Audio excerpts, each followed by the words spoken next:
আসসালামু আলাইকুম আরহামতুল্লাহি ওবারাকাতুহ। সম্মানিত দর্শক ও শিক্ষার্থী বন্ধুরা, আশা করছি সকলে ভালো আছেন, আলহামদুলিল্লাহ। সম্মানিত দর্শক ও শিক্ষার্থী বন্ধুরা, আজকে আমরা শিখব সূরাতুল ফালাক। সহিহ শুদ্ধ উচ্চারণ ও বানান সহকারে আজকে শিখব আমরা সূরাতুল ফালাক। আমরা বেশি সময় নষ্ট না করে আমরা চলে যাব সরাসরি কোরআনে।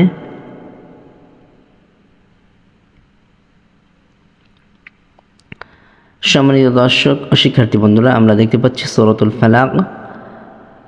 সকলের মনোযোগ সহকারে উচ্চারণগুলো শুনবেন, দেখবেন এবং নিজে ভালোভাবে সহিহ শুদ্ধ করে পড়ার চেষ্টা করবেন বা শেখার চেষ্টা করবেন ইনশাআল্লাহু তাআলা।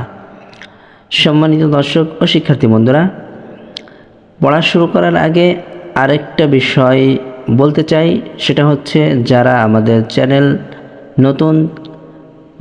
চ্যানেলে নতুন আছেন তারা অবশ্যই চ্যানেলটি সাবস্ক্রাইব করে পাশে থাকবেন।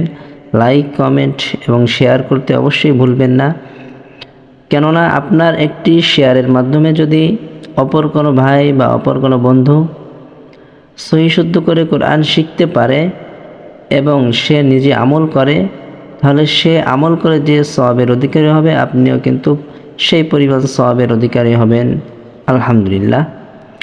তো আমরা বেশি বেশি শেয়ার করব ইনশাআল্লাহ তাআলা।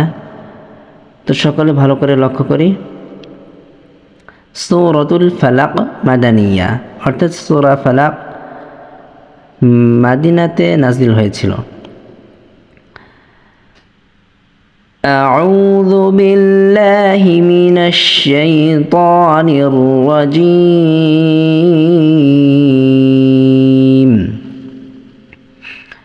بسم الله الرحمن الرحيم.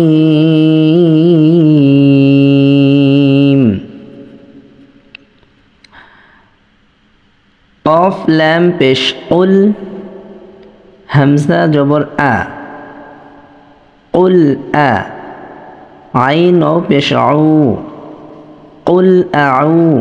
আইনে এক লিফ টান হবে, কেননা আইনে পেশ আছে আর পেশের বাম পাশে জজমালা ওয়াও আসছে। যদি পেশের বাম পাশে জজমালা ওয়াও আসে তাহলে এটাকে মাদ্দে তাবাঈর মাদ বলা হয়, আর মাদ্দে তাবাঈর মাদগুলো একাধিক পরিমাণ টেনে পড়তে হয়। قل আউ, জাল পেশ যু, قل আউযু। বাজের বি, র বাজ রব, বাকে এই র দিয়ে ধরতে হবে, কেননা বাতে তাসদীদ আছে, আর তাসদীদ ওয়ালা হরফকে তার পূর্বের হরফ দিয়ে বা হরকত দিয়ে ধরতে হয়। র বাজ রব, قل আউযু বিরব।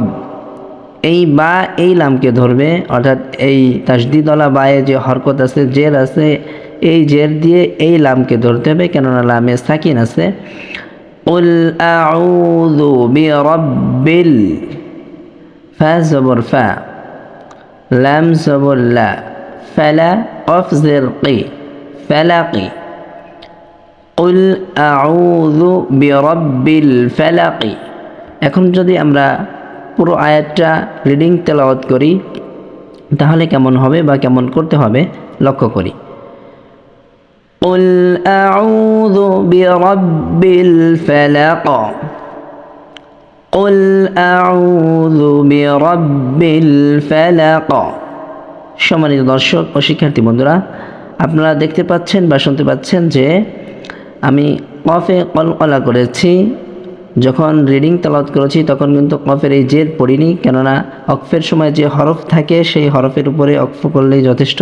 সেই হরফের হরকতগুলোকে উচ্চারণ করতে হয় না। তো কফে আমরা যেহেতু কলকলা করেছি, কেন করেছি, যে আমরা যেহেতু এখানে অক্ফ করেছি, যদি কলকলার হরফ হোক, যে কোনো হরফ হোক, যদি কোনো হরফের উপরেই অক্ফ করা হয় তাহলে সেই হরফে সাকিন হয়ে যায়।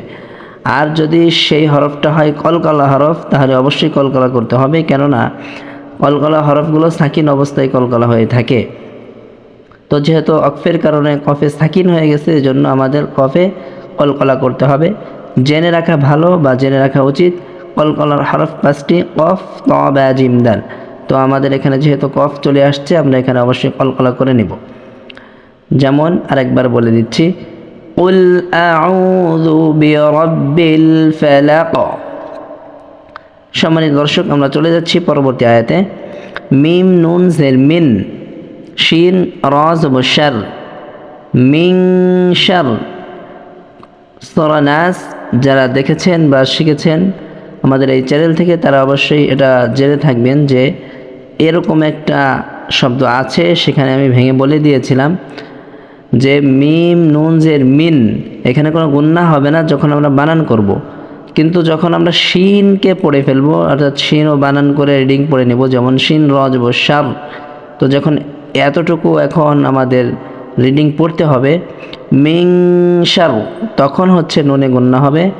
কেননা যখন বানান করে থাকি তখন কিন্তু আমাদের শিন পড়িনি, যেহেতু মিম নুন জের মিন, আমরা নুন পর্যন্তই সীমাবদ্ধ, তো এখানে গুন্না করার কোনো অপশন থাকে না। কিন্তু যখন আমরা শিন পড়ে ফেলবো বা বানান করে ফেলবো, তখন রিডিং পড়ার সময় এখানে অবশ্যই ইকফা গুন্না করব। কেননা শিন ইকফার হরফ, নুন সাকিন অথবা তানবিনের পরে যদি ইকফার কোনো হরফ আসে, তাহলে উক্ত নুন সাকিন অথবা তানবিনকে গুন্নাহর সাথে ইকফা করে পড়তে হয়। তো মিং শার র জের রি, মিং শাররি, মিম আলিফ জবর মা, মিমে এক আলিফ টেনে পড়তে হবে, কেননা মিমে জবর আছে, আর জবরের পরে যদি খালি আলিফ থাকে তাহলে সেটাও মাদ্দে তবাই হয়ে যায়, আর মাদ্দে তবাই এক আলিফ মাদ করে পড়তে হয়। মিং শাররি মা, খ জবর খ, লাম জবর লা, খলা কফ জবর ক, খলাক, মিং শাররি মা খলাক। যদি আমরা পুরোটা রিডিং পড়ে থাকি তাহলে কেমন হবে? মিং শাররি মা খলাক, মিং শাররি মা খলাক। আমরা এখানে কফে কিন্তু অবশ্যই কলকলা করব। কেন করব এটা কিন্তু পূর্বের আয়াতে এখানে বলে আসছি, তো এই জন্য আর এখানে সময় নষ্ট করব না। আমরা চলে যাব পরবর্তী আয়াতে। ওয়াও জবর ওয়া, মিম নুন জের মিন, ওয়া মিন, শিন রা জবর শার, ওয়া মিং শার। এখন আমরা গুন্না করতে পারি, কারণ আমরা শিন পড়ে ফেলছি। ওয়া মিং শার রা জের রি, ওয়া মিং শাররি।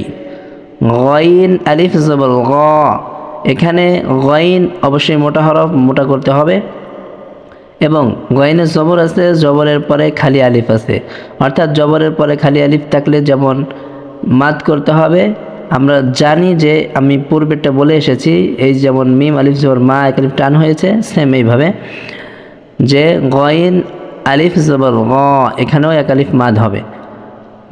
মিং শাররি গ, সিন জের সি, কফ দুই জের কিন, ওয়া মিং শাররি গাসিকিন।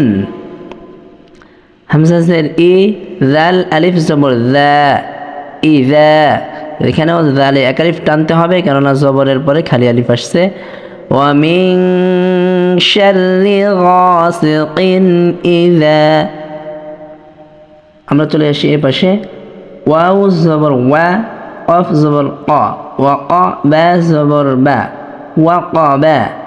যদি আমরা পুরো আয়াতটা রিডিং তেলাওয়াত করে দেখি, ওয়া মিন শাররি গাসিকিন ইযা ওয়াকাব, এখানেও কিন্তু বা কলকলা হরফ আসছে, তো আমাদের এখানে যখন অক্ফ করব অবশ্যই বায়ে কলকলা করব, কেননা কলকলার যে 5টি হরফ অফ, ত, বা, জিম, দাল, অর্থাৎ 5টি হরফের মধ্যে বা একটি হরফ, কলকলা হরফ।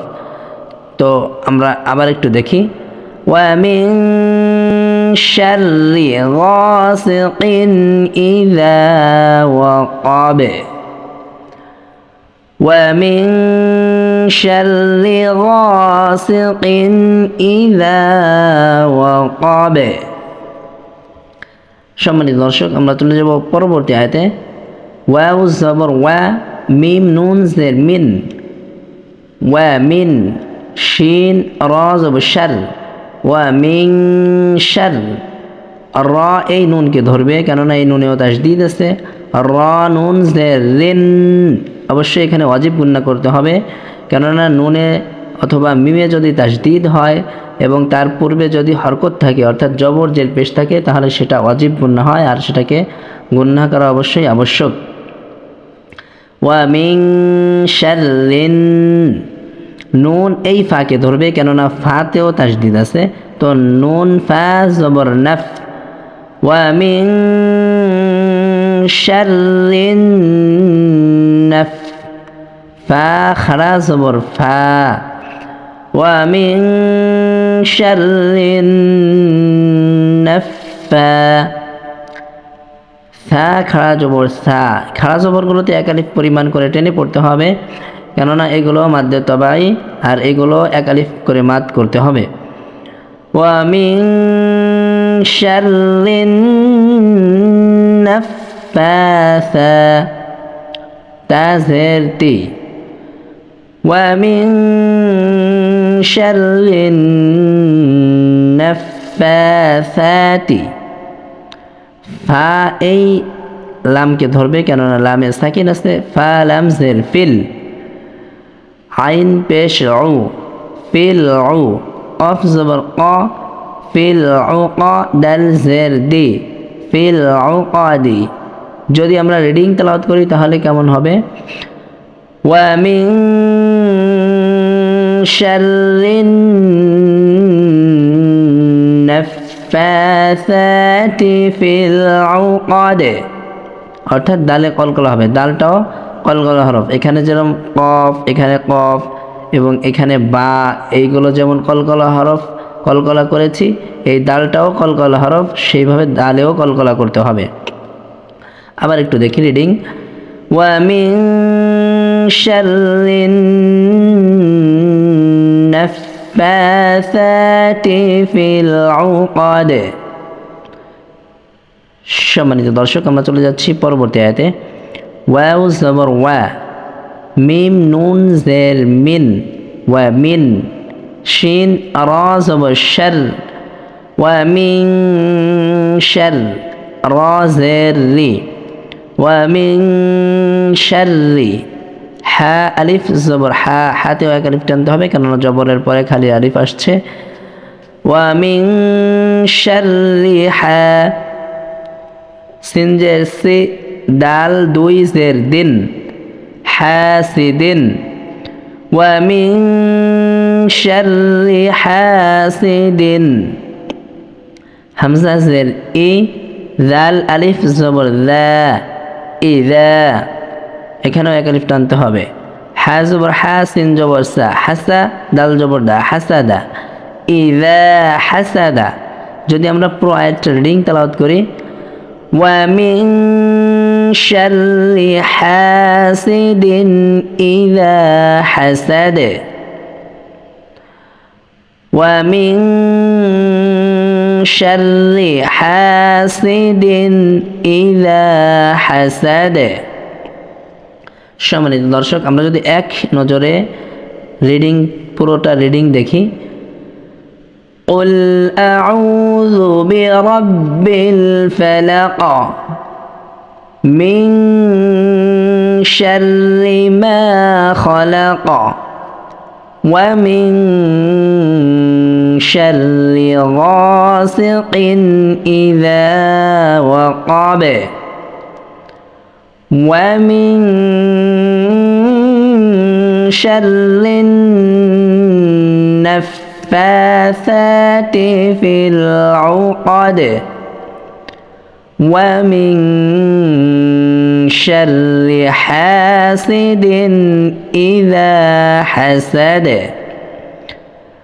صدق الله العظيم। সম্মানিত দর্শক ও শিক্ষার্থী বন্ধুরা, আপনারা দেখতে পেলেন বা শুনতে পেলেন যে কিভাবে সহি শুদ্ধ উচ্চারণ ও বানান সহ আমরা কোরআন শিখতে পারি। তো অবশ্যই আমরা সকলে ভালো করে সহি করে পড়ার চেষ্টা করব বা শেখার চেষ্টা করব, কেননা আমরা যদি সহি শুদ্ধ করে কোরআন তেলাওয়াত না শিখি তাহলে কিন্তু আমাদের নামাজ হবে না। জন্য অবশ্যই সকলে ভালো করে সহি শুদ্ধ করে কোরআন শেখার চেষ্টা করি ইনশাআল্লাহ তাআলা। তো সম্মানিত দর্শক, আজকের ক্লাস এ পর্যন্তই। সকলে ভালো থাকবেন, সুস্থ থাকবেন এবং পরবর্তী ক্লাসের জন্য অপেক্ষা করুন। আসসালামু আলাইকুম ওয়া রাহমাতুল্লাহি ওয়া বারাকাতুহু।